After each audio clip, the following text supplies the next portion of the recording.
Hi everyone, this is Ants.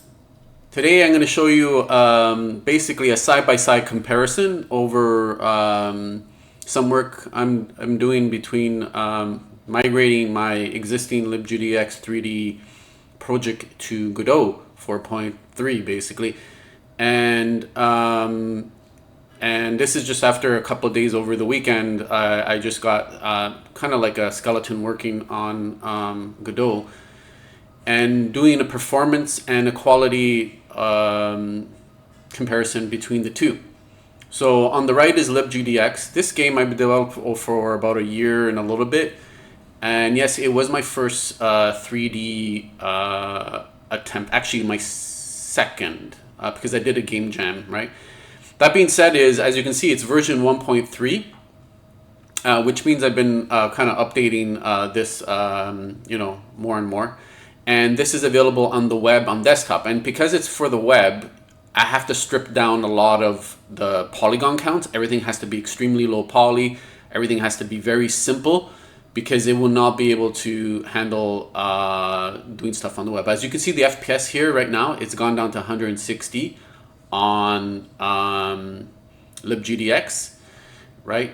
And libGDX, from what I notice, is depending on where it's looking or how close you are to a model. For some reason, it just slows down, and you're going to see some shadow acne on this ship here that can never get rid of. Look at that. There's shadow acne right over here, if you can see. But yeah, the other things on that I had to cut corners is as you can see, the satellite dishes and the anti-aircraft guns are decals, i.e. they're just 2D images and they're like slanted too. Like, it's just bad. It looks horrible. And the reason why I had to do that is there's 15 anti-aircraft guns and 15 satellites or radar dishes. And you add the 30 models, even if they're low poly, it's just libGDX can't handle it. Not on desktop, but on the web. It's just, things just, it doesn't perform well.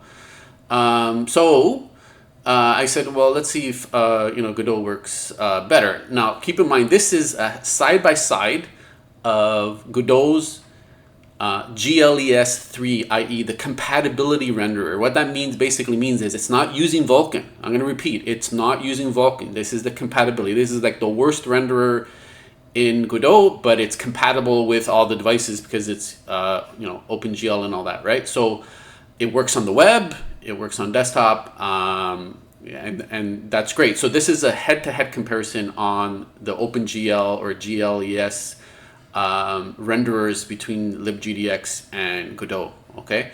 So overall, on libGDX, you could get from anywhere from 200 to 450, sometimes even pushing 500 FPS.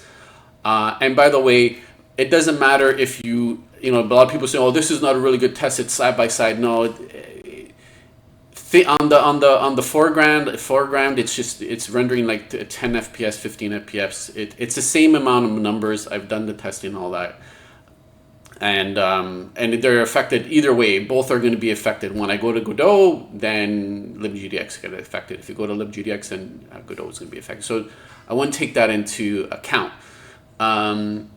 So yeah, as you can see on the right, you've seen kind of the quality of everything. Everything is really simple, low poly.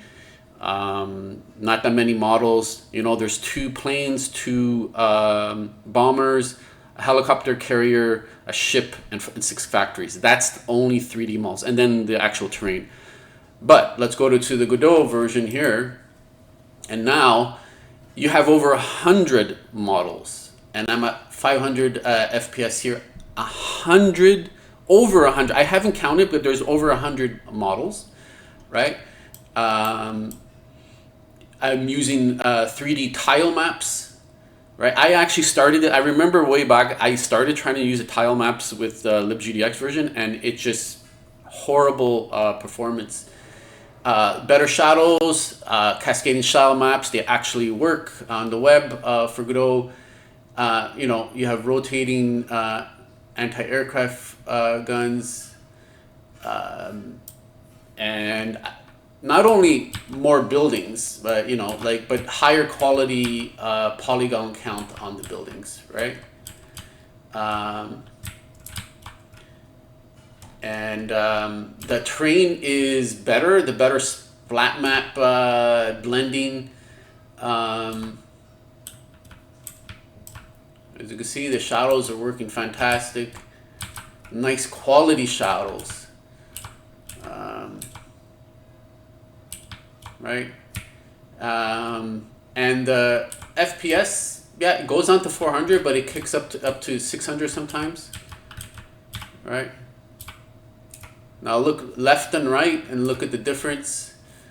Yeah. I mean, there's nothing else to say. I mean, what are you gonna say? Let's see if there's shadow acne on the ship.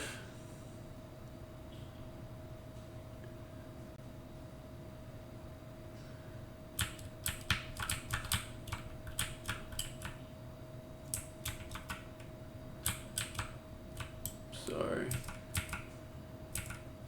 The ship looks fine.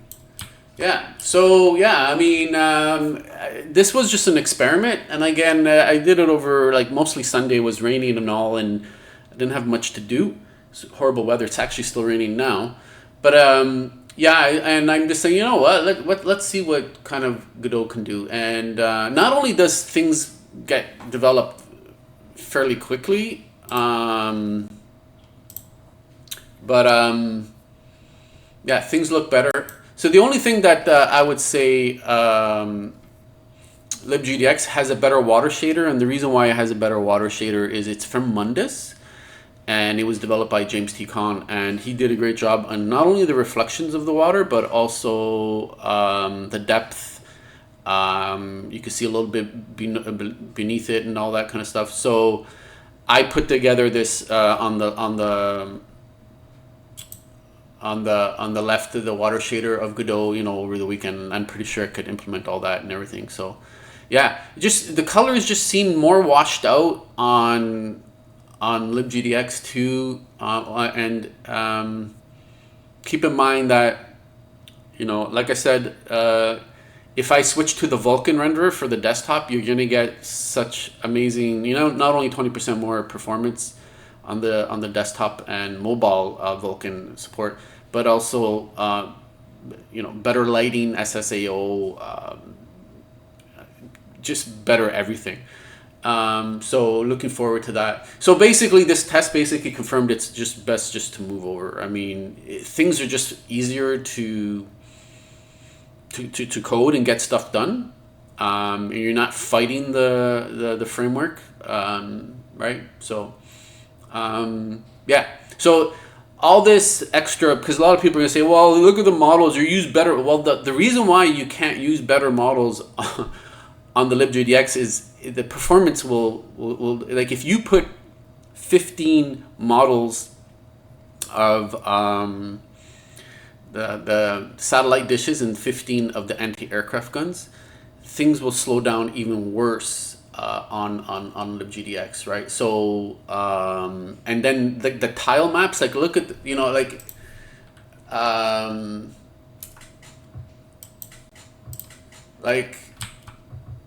like just in terms of the tile maps and all that kind of stuff, it just looks, yeah. So this is 4K and I'm getting 160 FPS, by the way. This is 4K, right? And I have a 3050 graphics card.